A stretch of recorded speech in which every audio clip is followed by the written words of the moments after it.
আলহামদুলিল্লাহ ওয়াকাফা ওয়া সালামুন আলা ইবাদিহি আল্লাযীনা ইসতাফা আম্মা বা'দ। আলহামদুলিল্লাহ, সম্মানিত উপস্থিতি, আল্লামা জুলফিকার নকশবন্দি রহমতুল্লাহি আলাইহি তার খুতুবাত জুলফিকারের মধ্যে একখানা ঘটনা উল্লেখ করেছেন। হযরত খলিফাতুল মুসলিমিন আমিরুল মুমিনিন হযরত ওমর ফারুক রাদিয়াল্লাহু তাআলা আনহুর জামানার একটি ঘটনা। সেটা হলো মদিনা থেকে 1000 মাইল দূরে এক যুবক, তিনি আল্লাহর হাবিব রাসূলুল্লাহ সাল্লাল্লাহু আলাইহি সাল্লামের রওজা জিয়ারত করার জন্য তিনি 1000 কিলোমিটার দূর থেকে মদিনার উদ্দেশ্যে রওনা করলেন। ওই যুবক, তিনি আল্লাহর হাবিবের আদর্শ শুনে, চরিত্রের কথা শুনে, সাহাবায়ে কেরামের চরিত্রের কথা শুনে ইসলাম ধর্ম গ্রহণ করলেন।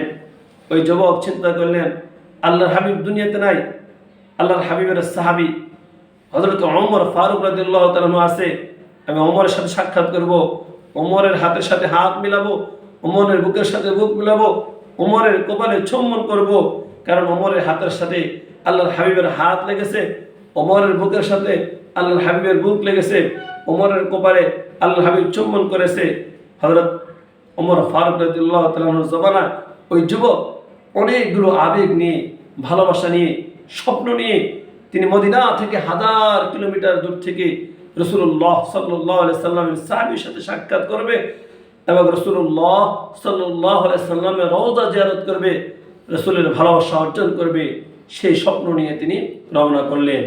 যুবক এক উট নিয়ে রওনা করলেন। পথিমধ্যে দীর্ঘ সময় অতিক্রম করার কারণে যুবক ক্লান্ত হয়ে যায় আর একটা গাছের নিচে, খেজুর গাছে ওই যুবক তার উটটাকে বেঁধে রাখে এবং সে বিশ্রাম করতে থাকে। দীর্ঘ সফরের কারণে যুবকের ঘুম চলে আসে আর ওই উটটা এই সুযোগে রশি ছেড়ে দিয়ে সেই পাশে এক বৃদ্ধ লোকের কৃষি খাত ছিল, কৃষির জমি ছিল, কোনো কোনো রাওয়ায়াতে এসেছেন খেজুরের বাগান ছিল, ওই বাগানে ঢুকে পড়ে, কৃষির জমিনে ঢুকে পড়ে আর ওই জমিনকে শেষ করে দেয়, নষ্ট করে দেয়। যুবকের ঘুম চলে আসলো। এদিকে ওই বাগানের মালিক বৃদ্ধ লোক, তিনি যখন বাগানে আসলেন, আসার পরে যখন দেখলেন তার জমিনকে নষ্ট করে দিয়েছে ওটা, তখন সে একটা ভারী একটা হাতুড়া দ্বারা ওটকে আঘাত করলেন। এক পর্যায়ে ওটের রক্তক্ষরণ হতে হতে ওটটি মৃত্যুবরণ করলেন, জমিনে পড়ে গেলেন। এদিকে সূর্যের আলো পড়তে পড়তে যুবকের ঘুম ভেঙে গেল। যুবক ঘুম থেকে উঠে লক্ষ্য করে দেখলো তার ওটটা জমিনে পড়ে আছে, তার ওট শেষ, পাশে একজন বৃদ্ধ দাঁড়িয়ে আছে। যুবক ডাক দিয়ে বলেন, চাচা, আমার ওটটাকে হত্যা করলো কে? ওই বৃদ্ধ লোকটি ডাক দিয়ে বললে, যুবক, তুমি কি, আমি তোমাকে চিনি না? আমার কৃষি জমি, তোমার ওট ঢুকেছে, আমার জমিনকে নষ্ট করে দিয়েছে, জমিনের সব ফসল নষ্ট করে দিয়েছে, আমার গুসা হয়েছে, রাগ হয়েছে, তাই আমি আঘাত করেছি, তোমার ওট মৃত্যুবরণ করেছে। যুবক চিন্তা করলো, হায়, আমি কত দীর্ঘ পথ অতিক্রম করে এসেছি, আবার মদিনা যাইতে অনেক পথ আমার বাকি আছে, অথচ বৃদ্ধ লোকটি কি করলো? ওই যুবকের রাগ উঠে গেল, সে রাগকে সংবরণ করতে পারে নাই, রাগকে নিয়ন্ত্রণ করতে পারে নাই। ওই বৃদ্ধ লোকের হাত থেকে লোহার হাতুড়ি নিয়ে বৃদ্ধ লোককে আঘাত করলেন। আঘাত করতে করতে এক পর্যায়ে বৃদ্ধ লোকটি মৃত্যুবরণ করলেন, জমিনে পড়ে গেলেন। লোকটি যখন মারা গেলেন, এবার যুবকের হুঁশ ফিরে আসলো। যুবক চিন্তা করলো, হায়, আমি কি করলাম? ওটের পরিবর্তে একজন বৃদ্ধ লোককে আমি হত্যা করে ফেললাম। এখন তো আমি আসামি হয়ে গেলাম, আমি তো হত্যাকারী হয়ে গেলাম।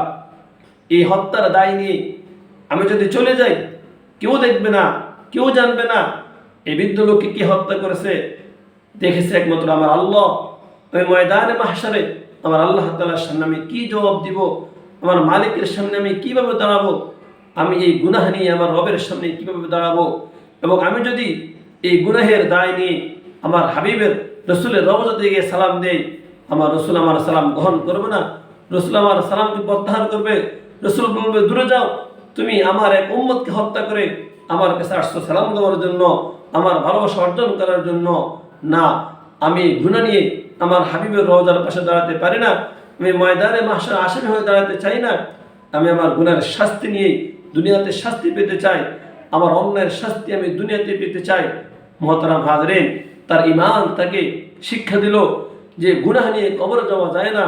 ওই যুবক তখন কি করলেন, তার গুনাহের শাস্তি সে ভোগ করার জন্য বৃদ্ধ লোকটির পাশে দাঁড়িয়ে রইলেন। বিকালবেলা যখন সন্ধ্যা হয়ে গেল, ওই বৃদ্ধের দুই ছেলে তারা মাঠে আসলেন। আসার পরে দেখলেন ওট পড়ে আছে, বৃদ্ধ বাবা পড়ে আছে। যুবককে জিজ্ঞাসা করলেন, আমার বাবাকে হত্যা করলো কে? ওই বৃদ্ধ যুবক, যিনি 1000 মাইল থেকে সফর করে আসলেন, ওই দুই যুবককে ডাক দিয়ে বললেন, আমি আপনার বাবাকে হত্যা করেছি। আপনার বাবা আমার ওটটাকে হত্যা করেছে, তাই আমার রাগ হয়েছে। আমি মনের অজান্তে অতিরিক্ত রাগান্বিত হয়ে আপনার বাবাকে হত্যা করে ফেলেছি। আপনারা আমার গায়ে আঘাত করে আপনারাও নিজেরা গুনাহের দায়ভার নিয়েন না, বরং এই মুহূর্তে খলিফাতুল মুসলিমিন হযরত ওমর ফারুক রাদিয়াল্লাহু তাআলা আনহু শাসন চলতেছে, আমাকে তার দরবারে নিয়ে যান। তিনি আমাকে যে বিচার করবে আমি সেটাই গ্রহণ করব। আমার হত্যার শাস্তি আমি দুনিয়াতে নিতে চাই, আমার পাপের শাস্তি আমি দুনিয়াতে গ্রহণ করতে চাই। আমি পাপী হয়ে ময়দানে মাহশারে কখনো উপস্থিত হতে চাই না। মুহতারাম হাজরিন, ওই দুই যুবক চিন্তা করলো, যেহেতু সে নিজেই গুনাহ স্বীকার করলো, তারা এই যুবককে নিয়ে খলিফাতুল মুসলিমিন হযরত ওমর ফারুক রাদিয়াল্লাহু তাআলা দরবারে হাজির করলেন। হযরত ওমর ফারুক রাদিয়াল্লাহু তাআলা বললেন, হত্যা তুমি যেহেতু ওই দুই যুবকের বাবাকে হত্যা করেছ, তার পরিবর্তে শাস্তি তোমাকে কতল করা হবে, হত্যা করা হবে। আর জুমার পরে মসজিদে নববীর সামনে, সকল সাহাবীর সামনে, সকল মুসলমানদের সামনে তোমাকে হত্যা করা হবে। ওই যুবক ডাক দিয়ে বললেন, খলিফাতুল মুসলিমিন, আপনার কাছে আমার একটা আরজু, আমি আমার দেশ থেকে এসেছি। আমি তো জানতাম না এমন একটা ঘটনা ঘটে যাবে। আমি ইহুদি খ্রিস্টানদের সাথে ব্যবসা করতাম, তাদের সাথে আমার বিজনেস ছিল, তাদের কিছু টাকা পয়সা আমার কাছে অবশিষ্ট আসে। আমাকে কয়েকদিনের জন্য সুযোগ দেন, আমি আমার বাড়িতে গিয়ে ওই ইহুদি খ্রিস্টানদের কাছে তাদের টাকাগুলো পরিশোধ করে দিব। কারণ যদি আমি তাদের টাকা পরিশোধ না করে দিই, আমি আমার গুনাহের শাস্তি নিয়ে কবরে চলে যাই, তাহলে তারা সবসময় বলবে মুসলমানেরা ধোঁকাবাজ, মুসলমানেরা বাটপার, তারা প্রতারক। এই বলে বলে তারা মুসলমানদেরকে লাঞ্ছনা দিবে। আপনি কি চান একজন মুসলমান ভাই খ্রিস্টান ইহুদিদের পাওনার গুনাহ নিয়ে কবরে যাক? আপনি আমাকে সুযোগ দেন, অনুমতি দেন, ছুটি দেন, আমি বাড়িতে গিয়ে খ্রিস্টান আর ইহুদিদের টাকাকে পরিশোধ করে আমি আবার চলে আসব। তখন আপনি আমাকে শাস্তি দিবেন, কতল করবেন, আমি সেটা মাথা পেতে গ্রহণ করব। খলিফাতুল মুসলিমিন হযরত ওমর ফারুক রাদিয়াল্লাহু তাআলা বললেন, এই মুহূর্তে আমরা তোমাকে কিভাবে রুখসত দিই, ছুটি দিই? কারণ তুমি যে যাইবা আবার যে ফিরে আসবা তার কোন গ্যারান্টি আছে? মুহতারাম হাজরিন, এবং আল্লাহর হাবিবের সাহাবী ওমর ফারুক বললেন, এই মুহূর্তে সাহাবায়ে কেরাম জিহাদের ময়দানে আছে, এমন কোনো সাহাবী নাই যে তোমাকে তার সাথে সফরে পাঠাবো, ছুটিতে পাঠাবো তোমার সাথে, সে তোমাকে আবার নিয়ে আসবে। এই মুহূর্তে তোমার শাস্তি তোমাকে এখনই গ্রহণ করতে হবে। তখন ওই যুবক বললেন, মদিনাতে যদি আমার কোনো ভাই থাকতো, আজকে আমার ভাই আমার জিম্মাদারি গ্রহণ করতো। মদিনাতে আমার কোনো যদি বোন থাকতো, আমার বোন জিম্মাদারি গ্রহণ করতো। মদিনাতে যদি আমার কোনো বন্ধু থাকতো, আমার বন্ধু জিম্মাদারি গ্রহণ করতো। মদিনাতে আমার কোনো বন্ধু নাই, আমার কোনো ভাই নাই, আমার জিম্মাদারি কে গ্রহণ করবে? হযরত ওমর ফারুক বললেন, যদি জিম্মাদারি কেউ না থাকে তাহলে তোমার হত্যা এখনই করা হবে। মুহতারাম হাজরিন, যখন এই সাহাবীকে হত্যা করার জন্য দাজ্জাল অগ্রসর হইতেছে, ফায়সালা হয়ে গেল, হযরত আবু যর গিফারী রাদিয়াল্লাহু তাআলা ডাক দিয়ে বললেন, ও আমিরুল মুমিনিন, আমি আমার ভাইয়ের পক্ষ থেকে জিম্মাদারি গ্রহণ করলাম। হযরত আবু যর গিফারী রাদিয়াল্লাহু তাআলা জিম্মাদারি গ্রহণ করলেন। এই আবু যর গিফারী উনি এমন সাহাবী, যিনি রাসূলের ভালোবাসার সাহাবী, যে সাহাবী রাসূলকে এত ভালোবাসতেন, যে সাহাবী থাকার জন্য ঘর তৈরি করেন নাই, যে মদিনাতে রাসূল নাই, ওই মদিনাতে আমি আবু যর ঘর বানাইতে পারি নাই। রাসূল রওজা আর রাসূলের মদিনার মাঝে তিনি তার হায়াতের সময় কাটিয়ে দিয়েছেন।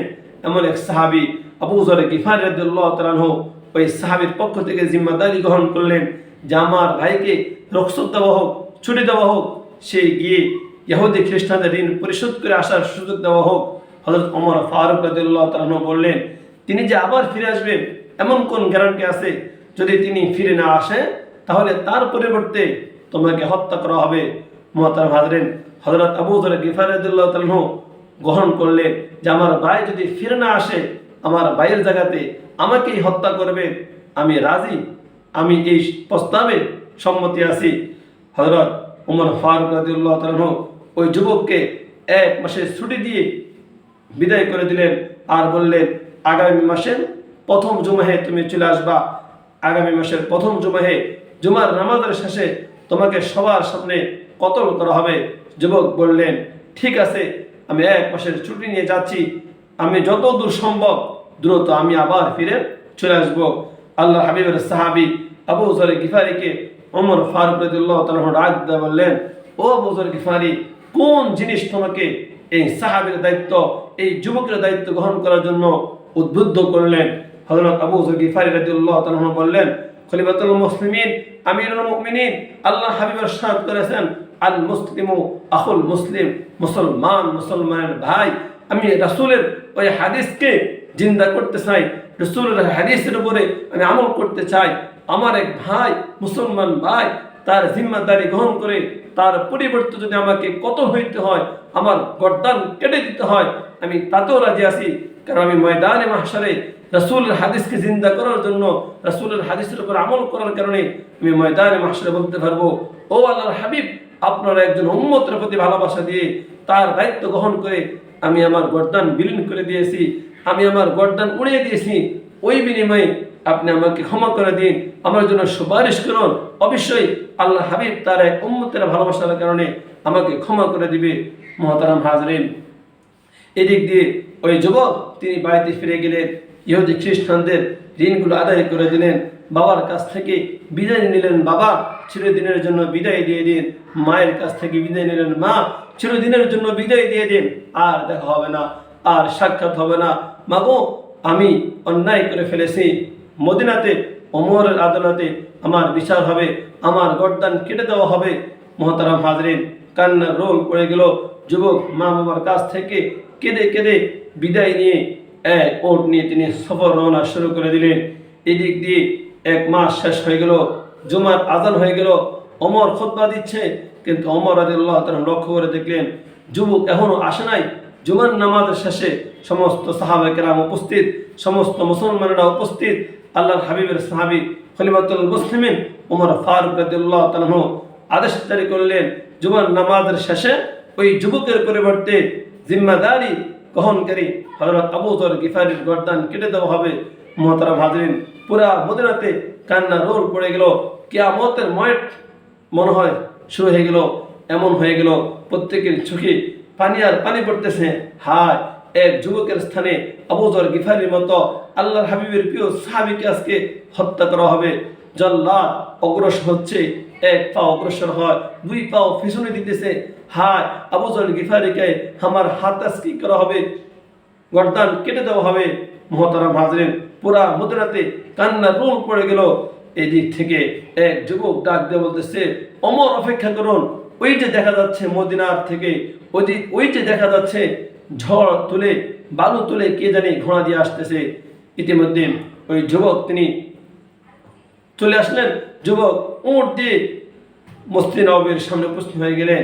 যুবক ডাক দিয়ে বলে, ও আমিরুল মুমিনিন, হযরত ওমর ফারুক রাদিয়াল্লাহু তাআলা আসার সময় আমার উট পায়ে আঘাত পায়, উট অসুস্থ হয়ে যায়, যার কারণে আমার কিছুটা সময় দেরি হয়ে গেল। আমি এসেছি, আমার ভাই আবু যর গিফারিকে ক্ষমা করে দেন, আমার ভাই আবু যর গিফারিকে সরাইয়া তার স্থানে আমাকে দাঁড় করায় দেন, আমার অন্যায়ের শাস্তি আমাকে দেন, আমার গর্দান কেটে দেন। হযরত ওমর ফারুক রাদিয়াল্লাহু তাআলা আদেশ জারি করলেন, হায় রে, হত্যার বিচার তো হত্যা করতে হবে। এই কেমন যুবক, যে যুবক স্বেচ্ছায় নিজের গুনাহের শাস্তি ভোগ করার জন্য 1000 মাইল থেকে আবার ফিরে আসলেন।